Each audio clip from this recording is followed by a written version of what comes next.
नमस्कार.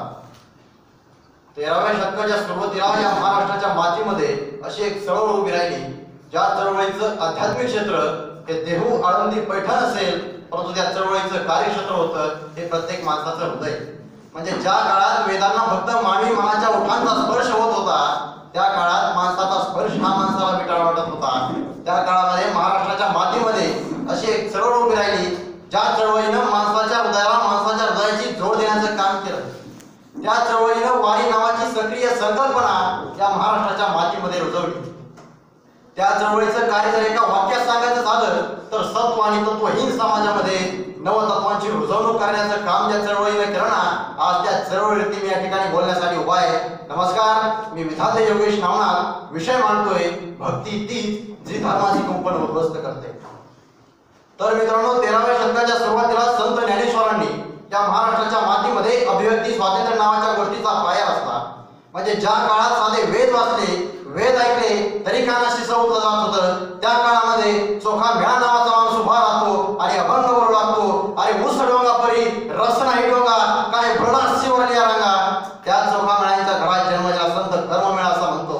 अरे जन्म गेले उष्टे खाता, लाज नाही तुमच्या चित्तात. मला वाटतं यापेक्षा मोठं दुसरं अभिव्यक्ती स्वातंत्र्याचं उदाहरण असू शकत नाही. त्याच अभिव्यक्ती स्वातंत्र्याचा एक धागा पकडून संत तुकाराम महाराज पुढे असं म्हणतात की तुका म्हणे सत्य सांगे येऊ तर राग येतील ते. म्हणजे तुकाराम महाराज असं सांगतात, सत्य बोलायचं, सत्य चालायचं, राग आला तरी चालेल, परंतु सत्याची का सोडायची नाही, ही गोष्ट आपण लक्षात घेतली पाहिजे. मित्रांनो, ह्या वारकरी संप्रदायानं संत ज्ञानेश्वर आणि संत तुकाराम महाराज हे जरी दोन मुक्काम असले तरी मध्यंतरी विविध ठिकाणी विविध संत झाले आणि मला वाटतं त्यांचा विचार करणं ही काळाची गरज आहे. म्हणजे मित्रांनो, 14व्या शतकाच्या सुरुवातीला संत नामदेवांनी नाचू कीर्तनाच्या रंगी ज्ञानदीप लावजगी असं म्हणत शिक्षणाचा एवढा मोठा अर्थ सांगितला. ते संत नामदेव महाराज ज्यांनी भागवत धर्माची पताका थेट पंजाब भुवनपर्यंत पोहोचवली, ते संत नामदेव महाराज मला खऱ्या अर्थाने एका वेगळ्या उंचीचे संत वाटतात. तर मित्रांनो, हा वारकरी संप्रदाय फक्त एकाच धर्माला पुढे घेऊन आला का, तर अजिबात नाही. म्हणजे इस्लाम धर्मात जन्मलेला शेख महम्मद नावाचा माणूस आपल्या अभंगातून असं सांगतो, आम्ही अभिंद असू परंतु आमच्या हृदयामध्ये गोविंद आहे. त्यावेळेस मला वाटतं की संत शेख महम्मद नावाचे संत एका वेगळ्या उंचीचे संत होते.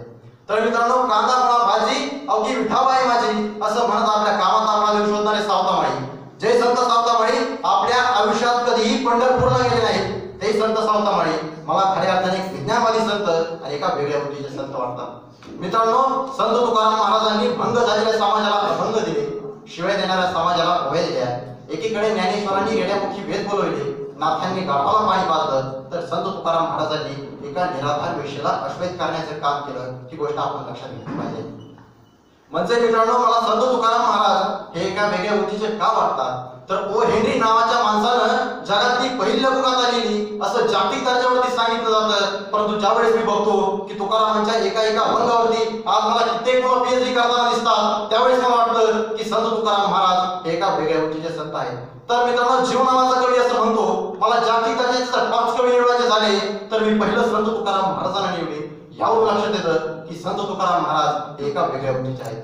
मग मित्रांनो, आपण एक गोष्ट लक्षात घेतली पाहिजे, वारकऱ्यांची खरी बंडखोरी काय आहे, वारकऱ्यांच्या खऱ्या बंडखोरीचं उदाहरण काय असू शकतं, तर वारकऱ्यांनी 33 कोटी देव नाकारून एकच देव केला, तो म्हणजे विठ्ठल.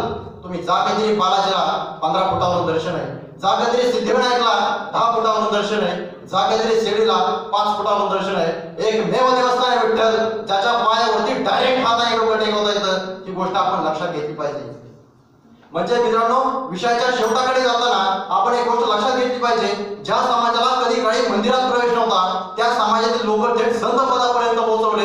हे फक्त आणि फक्त वारकरी संप्रदायामुळे शक्य झालं. ही गोष्ट आपण लक्षात घेतली पाहिजे. आणि विषयाच्या शेवटाकडे जाताना हा वारकरी संप्रदायानं प्रत्येक जाती धर्मातल्या प्रत्येक माणसाला सोबत घेऊन कार्य केलं. म्हणजे वारकरी संप्रदाय महाराष्ट्राच्या मातीत जन्माला आला तो फक्त टाळ फुटण्यासाठी नाही, तर वारकरी संप्रदाय महाराष्ट्राच्या मातीत जन्माला आला तो समाजातला विचार बदलून काढण्यासाठी. ही गोष्ट आपण लक्षात घेतली पाहिजे. विषयाचा सन्माननीय व्यासपीठाची रजा घेताना डॉक्टर चंदू पवार यांचे 2 शब्द उसने एवढंच म्हणतो की इंद्रायणी साक्ष देत्या समाधिस्थ व्यथांची, चूक तरी काय होती हो तुकारामांच्या गाथांची. गेला म्हणे वैकुंठासी नाही काही पंचनामा, अरे गेला म्हणे वैकुंठासी नाही काही पंचनामा, बहुधा श्रेष्ठता रस्ती तुझी तुकारामा, बहुधा श्रेष्ठता रस्ती तुझी तुकारामा. धन्यवाद. जय हिंद, जय महाराष्ट्र.